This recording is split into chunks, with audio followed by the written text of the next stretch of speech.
Assalamualaikum warahmatullahi wabarakatuh, Sobat Rini Channel Education. Semoga semakin hari semakin bersemangat untuk beredukasi. Bagaimana cara guru menyesuaikan ruang lingkup pembelajaran bagi peserta didik yang memiliki karakteristik yang berbeda, kompetensinya, minatnya, kondisi pribadi. Nah, bagaimana caranya? Kita ikuti videonya sampai selesai, jangan di skip untuk informasi lengkapnya. Ketika melakukan pembelajaran sesuai tahap capaian dan karakteristik peserta didik, tidak berarti pendidik harus menyusun beberapa modul ajar atau RPP untuk mengakomodasi kebutuhan belajar yang berbeda.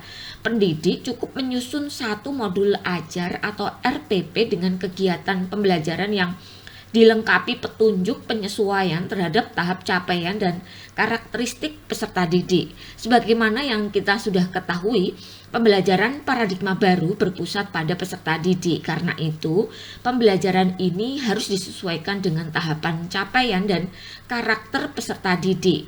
Cara yang bisa dilakukan misalnya adalah aktif mencari dan mendengarkan pendapat, pertanyaan, sudut pandang, aspirasi dari peserta didiknya. Membuka kesempatan untuk eksplorasi diri dan dunia dengan memberikan pertanyaan dan tugas yang sifatnya terbuka, memberikan pertolongan dan juga tantangan bagi peserta didik yang membutuhkan, memberikan umpan balik dan kesempatan bagi peserta didik untuk memberikan umpan balik kepada diri dan satu sama lain. Melibatkan peserta didik untuk mengambil keputusan untuk apa, mengapa, bagaimana mereka belajar. Peserta didik berlaku sebagai kolaborator dalam komunitas belajarnya, mengkomunikasikan ekspektasi dengan jelas kepada peserta didik, pemahaman yang ingin dipelajari, keterampilan yang ingin dimiliki, dan profil pelajar yang dituju. Membuat kesepakatan bersama dengan peserta didik agar saling menghormati dan rasa percaya dengan satu dengan yang lainnya. Membangun rutinitas keseharian dengan membiasakan budaya positif dan konsisten menjadi teladan bagi peserta didik. Nah, dalam rangka menyesuaikan ruang lingkup materi pembelajaran, ruang lingkup materi pembelajaran adalah apa yang akan diajarkan oleh peserta didik di kelas atau apa yang akan dipelajari oleh peserta didik di kelas.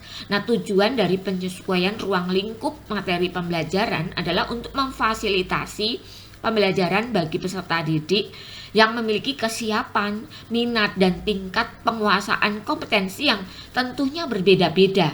Lalu, strategi apa yang bisa dilakukan pendidik untuk mengetahui atau memfasilitasi pembelajaran bagi peserta didik yang berbeda karakteristik tadi?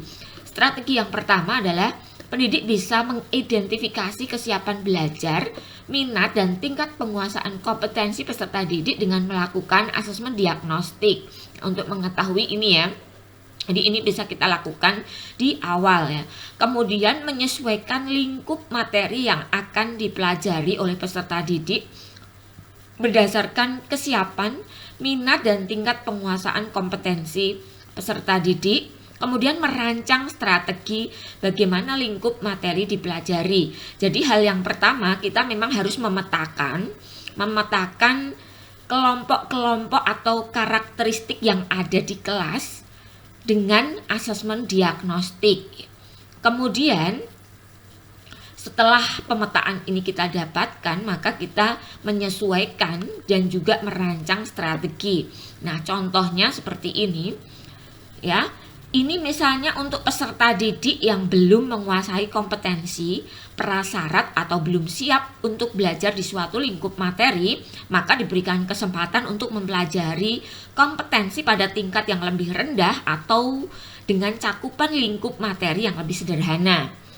Peserta didik yang sudah siap belajar diberikan kesempatan untuk mempelajari seluruh lingkup materi dengan penugasan yang sesuai. Lalu, untuk peserta didik yang memiliki tingkat penguasaan yang tinggi dapat diminta untuk menyelesaikan tugas dengan tingkat kesulitan yang lebih tinggi atau menantang. Nah, demikian cara atau strategi yang bisa pendidik terapkan dalam menyesuaikan ruang lingkup materi pembelajaran.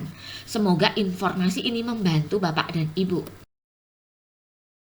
Kebutuhan akan pentingnya literasi mandiri itu menjadi kebutuhan kita ke depan untuk semakin profesional di dalam menjalankan kewajiban kita masing-masing ya, baik dari guru, dari siswa, dari orang tua, masyarakat pada umumnya dituntut untuk menjadi profil pembelajar sepanjang hayat. Karena pada hakikatnya selama kita hidup maka kita perlu terus untuk belajar. Setiap peristiwa, setiap kejadian itu adalah proses pembelajaran. Nah, simak terus video-video dari Rini Channel Education. Jangan lupa dukung Rini Channel Education dengan cara mensubscribe bagi yang belum subscribe ya, agar Rini Channel Education semakin hari semakin bersemangat untuk memunculkan video-video baru yang tentunya menarik untuk kita simak bersama ya.